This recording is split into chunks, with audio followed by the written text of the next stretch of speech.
Hey guys, तो आज की वीडियो में मैं आपको बताने वाली हूँ कि नीट या फिर जेईई एग्ज़ाम देने में जितना भी समय बचा है उस टाइम पे आपको क्या करना चाहिए और क्या नहीं करना चाहिए। तो स्टार्ट करते हैं अपनी आज की वीडियो के साथ।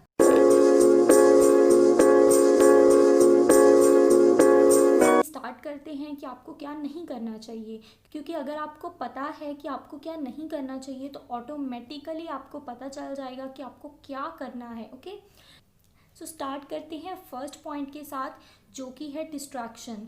आई नो, जब भी आप कोई भी एग्ज़ाम देने के लिए जाते हैं, चाहे वो नीट एग्ज़ाम हो चाहे वो जेईई एग्ज़ाम हो, तभी आपको लगता है कि यार बहुत सारी डिस्ट्रैक्शंस हैं। आपका फ़ोन आपकी डिस्ट्रैक्शन है, टीवी आपकी डिस्ट्रैक्शन है, फ्रेंड्स आपकी डिस्ट्रैक्शंस हैं। ये सारी डिस्ट्रैक्शंस बहुत बड़ी प्रॉब्लम है। लेट मी टेल यू कि ये सारी प्रॉब्लम्स नहीं हैं। Okay, so according to me, distractions are not the problems, but when we are unable to deal with it, that is the problem. For example, आपको अपने friends के साथ हर रोज़ बात करने की बहुत हैबिट है और आपको लगता है कि इससे आपके 1 या 2 घंटे वेस्ट हो जाते हैं, और अपने फ्रेंड्स से बात करने के बाद भी आप घंटों उन्हीं बातों के बारे में सोचते रहते हैं। फ्रेंड्स से बात करना कोई डिस्ट्रैक्शन नहीं है, लेकिन जब हम इधर उधर की बातें करते हैं वो करना डिस्ट्रैक्शन ज़रूर है। ओके, अब हमें फाइंड आउट करना है कि हम इस डिस्ट्रैक्शन के साथ कैसे डील कर सकते हैं। ओके, सो अगर आप सोच लो कि जिस 1 घंटे में आप अपने फ्रेंड से बात कर रहे हो, उस 1 घंटे में आप अपने नीट या फिर जेईई के टॉपिक्स को डिस्कस करेंगे, डेली के जो डाउट्स हैं वो एक दूसरे के साथ क्लियर करेंगे या फिर कुछ पॉजिटिव डिस्कशंस करेंगे, तो वही 1 घंटा आप यूटिलाइज कर रहे हो। तो अब मैं एज्यूम कर रही हूँ कि जो भी लोग नीट एग्ज़ाम देने वाले हैं और ये वीडियो देख रहे हैं वो सारे डॉक्टर्स बन चुके हैं। तो अब आप डॉक्टर्स बन चुके हो और अब आप हो ऑपरेशन थिएटर के अंदर। लेकिन अगर मैं कहूँ कि ऑपरेशन करते टाइम भी बहुत सारी डिस्ट्रैक्शंस हैं। आपकी फेवरेट मूवी आ रही होगी टीवी पे, वो भी देखनी हो सकती है। आपको भूख लग रही होगी, कुछ खाना भी हो सकता है, आपका फ़ोन भी आ सकता है बीच में। लेकिन आप इन सब चीज़ों में से जो भी डिस्ट्रैक्शंस हैं, क्या आप तीनों में से कुछ करोगे? नहीं करोगे ना, क्योंकि उस टाइम आपकी जो कंसंट्रेशन है वो सिर्फ अपने काम पे होगी। So that is my point कि डिस्ट्रैक्शंस हमेशा आएंगी। जैसे कि आप ऑपरेशन करते टाइम सिर्फ ऑपरेशन करोगे, वैसे ही आप पढ़ते टाइम सिर्फ अपनी स्टडी पे ध्यान दोगे। डिस्ट्रैक्शंस जो हैं उनको साइड पे रखोगे, या फिर डिस्ट्रैक्शंस के साथ आप डील कैसे करना है ये सीखोगे। आई नो फर्स्ट पॉइंट को कुछ ज़्यादा ही एक्सप्लेन कर दिया है मैंने, लेकिन अगर आप इसी फर्स्ट पॉइंट के साथ डील कर पाए ना, तो आप बाकी सारे पॉइंट्स के साथ भी इजीली डील कर लोगे, क्योंकि बाकी सारे जो डोंट्स हैं वो भी एक तरह की डिस्ट्रैक्शन ही हैं। ओके, नेक्स्ट है इन्फ्लुएंस्ड बाय टॉपर्स। तो इस पॉइंट को आप नेगेटिव साइड पे ले जाके मत सोचिए। अगर टॉपर्स जो हैं वो टॉप कर रहे हैं तो हमें उनसे इन्फ्लुएंस नहीं होना चाहिए कि हम भी टॉप करें, ऐसा बिल्कुल नहीं है। आप ज़रूर उनसे इन्फ्लुएंस हो कि आपको भी टॉप करना है, अच्छे मार्क्स लेके आने हैं। लेकिन कई बार ऐसा होता है कि ऑनलाइन प्लेटफॉर्म्स के अंदर जो टॉपर्स होते हैं वो एडवर्टाइजमेंट करते हैं कि उन्होंने ये वाला इंस्टीट्यूट ज्वाइन किया और उनका इस वजह से अच्छा रैंक आया है। तो टॉपर्स को भी एडवर्टाइजमेंट के टाइम एक पूरी की पूरी लिखी स्क्रिप्ट दी जाती है। उन्हें जो भी बोलना होता है वो स्क्रिप्ट के अकॉर्डिंग बोल रहे होते हैं, और आप उन पे ब्लाइंडली ट्रस्ट कर लेते हो और क्या करते हो, उसी पर्टिकुलर इंस्टीट्यूट को ज्वाइन कर लेते हो।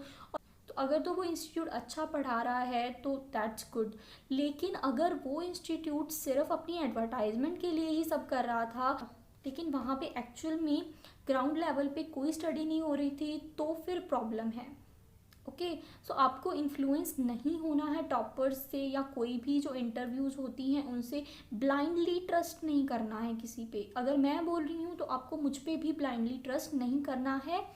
आपको सिर्फ सोचना है कि क्या ये जो चीज़ें बताई जा रही हैं ये क्या आपके लिए ठीक है। सो मैटर करता है कि आपका जो एक्सपीरियंस है खुद का वो कैसा है। ओके, नेक्स्ट पॉइंट है wasting time on news related to exam. Corona की वजह से जो हर बार नीट एग्ज़ाम है या फिर जेईई एग्ज़ाम है उसको पोस्टपोन करने की डेट आ जाती है, कभी उसको कैंसिल करने की न्यूज़ आ जाती है, तो आप क्या करते हो, आप पूरा दिन एक एक घंटे के बाद फ़ोन ऑन करते हो और देखते हो कि क्या कोई न्यूज़ आई। तो ऐसा बिल्कुल भी मत करो, क्योंकि जब आप स्टडी भी कर रहे हो तब भी आपका माइंड जो है वो उन्हीं न्यूज़ की तरफ होता है कि क्या वो पोस्टपोन हो जाएगा, क्या वो कैंसिल हो जाएगा। देखो, चाहे पोस्टपोन हो चाहे कैंसिल हो, एग्ज़ाम तो होना ही है, ठीक है। एग्ज़ाम नहीं हुआ तो आप डॉक्टर इंजीनियर कुछ नहीं बन पाओगे। सो ये तो फाइनल है कि एग्ज़ाम होना है। कब होना है, आप अपनी तैयारी पूरी रखो। आप हर मिनट के बाद यूट्यूब पे जाके इसकी न्यूज़ चेक कर रहे हो, इसका एक मतलब ये भी है कि आपको कॉन्फिडेंस ही नहीं है अपने ऊपर कि आपकी जो प्रेपरेशन है वो पूरी है, आप पूरे कॉन्फिडेंट हो। एक एग्ज़ाम चाहे कल हो जाए, चाहे परसों हो जाए, चाहे 2 महीने बाद हो, चाहे 10 महीने बाद हो, आपको कोई भी इशू नहीं होना चाहिए कि एग्ज़ाम कब है। अगर आपको न्यूज़ देखनी भी है एग्ज़ाम रिलेटेड, तो आप क्या करो कि रात को सोने से पहले एक बार चेकआउट कर लो सारी न्यूज़ की क्या आ रहा है, और उसके बाद सो जाओ। फिर पूरा दिन आपको न्यूज़ चेक नहीं करनी है एक एक मिनट के बाद कि क्या हुआ। ओके, नेक्स्ट जो पॉइंट है वो है फॉलोइंग द पीपल ब्लाइंडली। तो आप लोग क्या करते हो कि अगर आपको आपका कोई फ्रेंड या कोई भी इंसान आके बोल देता है कि ये पर्टिकुलर जो बुक है या फिर कि ये किसी इंस्टीट्यूट का स्टडी मटेरियल है, ये बहुत अच्छा है, सो आप क्या करते हो कि आपको जो भी स्टडी मटेरियल रेकमेंड किया गया है, आप बिना उसको एनालाइज किए उसको सीधा ही बाय कर लेते हो, जैसे दुनिया में वो मटेरियल ख़त्म होने वाला है। मैं ये नहीं बोल रही कि आप उन रिकमेंडेशंस को इग्नोर कर दें, बिल्कुल भी इग्नोर करने की ज़रूरत नहीं है, आप ज़रूर सुने उनकी रिकमेंडेशंस को, लेकिन जो भी आप बाय कर रहे हैं या जो भी आप फॉलो करने जा रहे हैं उसको एक बार एनालाइज ज़रूर कीजिए कि क्या उसमें प्रॉपर स्टडी मटेरियल है आपकी नीड के अकॉर्डिंग। नेक्स्ट है following to many YouTube channels. So कई बच्चे क्या करते हैं कि फॉर एग्जांपल अगर वो नीट की तैयारी कर रहे हैं तो वो नीट से रिलेटेड जितने भी यूट्यूब चैनल हैं उन सबको सब्सक्राइब कर देंगे, उन सबको फॉलो करना स्टार्ट कर देंगे। जो भी वीडियो यूट्यूब पे अपलोड हो रहा है नीट से रिलेटेड, तो बच्चे क्या करते हैं कि उस हर वीडियो को देखना स्टार्ट कर देते हैं, लेकिन खुद जब वो सेल्फ स्टडी कर रहे होते हैं तो वो किसी और चैप्टर को स्टडी कर रहे होते हैं। तो लेकिन इसका मतलब ये है कि वो एक साथ 3 4 5 चैप्टर्स को स्टडी कर भी रहे हैं, लेकिन एक्चुअल में वो कुछ स्टडी नहीं कर रहे। ओके, सो बंद कीजिए बहुत सारे यूट्यूब चैनल्स को फॉलो करना, सिर्फ एक चैनल रखिए अपने पास कि ये पर्टिकुलर चैनल है और इसकी वीडियो ही मुझे देखनी है। ओके, फॉलो कर देने में कोई बुराई नहीं है, लेकिन इतने चैनल्स की वीडियोस को देखने में प्रॉब्लम है। प्रॉब्लम ये है कि फॉर एग्जांपल एक चैनल करा रहा है आपको सॉलिड स्टेट, दूसरा चैनल आपको करा रहा है सॉल्यूशंस वाला चैप्टर, और तीसरा करा रहा है केमिकल काइनेटिक्स को। आपको एक दिन में आपने तीनों वीडियोस देख ली, 3 मिनट्स की थी या 30 मिनट्स की थी, आपने तीनों वो वीडियो देख ली, लेकिन आप खुद कर रहे हो इक्विलिब्रियम चैप्टर। तो आपने 4 चैप्टर्स के कॉन्सेप्ट्स को एक ही दिन में कर लिया है। सो इससे ना ही आपको सॉलिड स्टेट आएगा, ना ही आपको इक्विलिब्रियम आएगा, और ना ही आपको केमिकल काइनेटिक्स समझ में आएगा। नेक्स्ट पॉइंट है मिसकंसेप्शंस। सो स्टूडेंट्स के माइंड में ना बहुत सारी गलत फहमियाँ होती हैं। फॉर एग्जांपल कि अगर वो कम सोएंगे तो उनका नीट क्लियर हो जाएगा, या फिर अगर वो एक कमरे में खुद को बंद कर देंगे और किसी के साथ भी इंटरेक्शन नहीं करेंगे और सारा दिन सिर्फ बुक्स ही पढ़ते रहेंगे तो उनका नीट क्लियर हो जाएगा। देखो, सेल्फ स्टडी करना अच्छा है, अच्छी बात है कि अगर आप 10 से 12 घंटे पढ़ रहे हो, तो अगर आपको लगता है कि आप 20 आवर्स स्टडी करोगे और अपनी स्लीप भी अच्छे से नहीं लोगे और किसी के साथ इंटरैक्ट भी नहीं करोगे, तो ये आपकी बहुत बहुत बड़ी गलतफहमी है। ऐसा कुछ भी नहीं होने वाला। हाँ, कुछ लोगों के लिए हो सकता है कि ये चीज़ वर्क की हो कि बिना सोए बिना खाए उनका कोई भी जो एग्ज़ाम है वो क्लियर हो गया हो, लेकिन आप ये सोचो कि अगर आप 20 आवर्स स्टडी कर रहे हो और सिर्फ 2 घंटे आप सो रहे हो, तो जब भी आप स्टडी कर रहे होगे तो क्या आप फ्रेश माइंड होके स्टडी कर पाओगे? नहीं, आप बिल्कुल भी नहीं कर पाओगे। तो अगर आप 20 आवर्स स्टडी कर रहे हो तो उसमें आप सिर्फ 10 आवर्स ही एक्चुअल में स्टडी कर रहे हो, शायद उससे भी कम। सो बेस्ट है कि आप अपनी 7 से 8 घंटे की अपनी स्लीप लो, जितनी भी रिक्वायरमेंट है, उसके बाद आप स्टडी करने बैठो। बिल्कुल ज़रूरी नहीं है कि आपको 20 आवर्स ही स्टडी करना है, डिपेंड करता है कि आपकी कॉन्सेंट्रेशन पावर कितनी है। सो ये थी कुछ जनरल चीज़ें जो आपको नहीं करनी चाहिए नीट या फिर कोई भी एग्ज़ाम को क्लियर करने के लिए। अब आते हैं एग्ज़ाम से रिलेटेड कुछ पॉइंट्स के साथ जो आपको नहीं करनी चाहिए। Okay, so first point is miss interpretation of the questions. यानी कि क्वेश्चन कोई और पूछा गया है और आपने कुछ और समझ लिया। इसका रीज़न ये है कि आप क्वेश्चंस को रीड ही नहीं करते।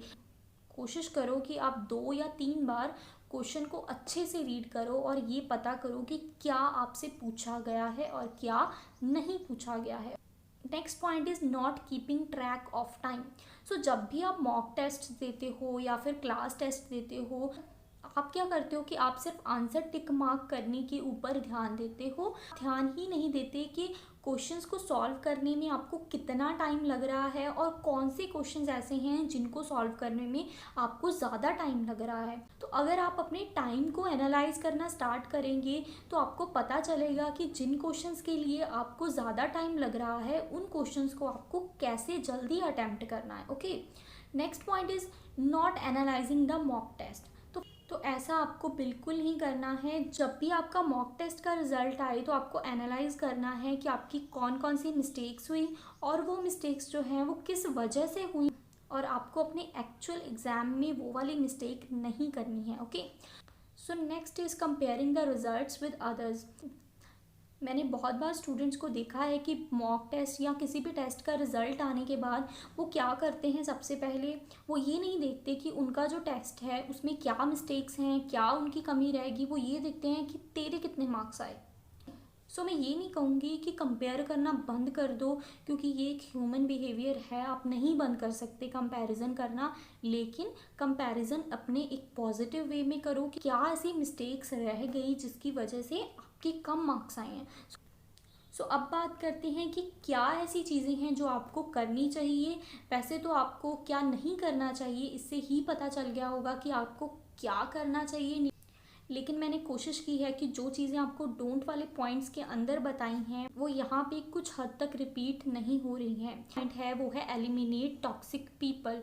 सो फ्रैंकली स्पीकिंग, अगर आपके आसपास कोई भी ऐसे लोग हैं जो नेगेटिविटी को स्प्रेड करते हैं या जिनकी वजह से आपको डीमोटिवेटेड फील होता है, चाहे वो आपके रिलेटिव्स हों, चाहे कुछ फ्रेंड्स हों, चाहे कोई भी पर्सन हो, तो आई रिक्वेस्ट यू कुछ टाइम के लिए उनसे अपना कांटेक्ट बंद कर दीजिए।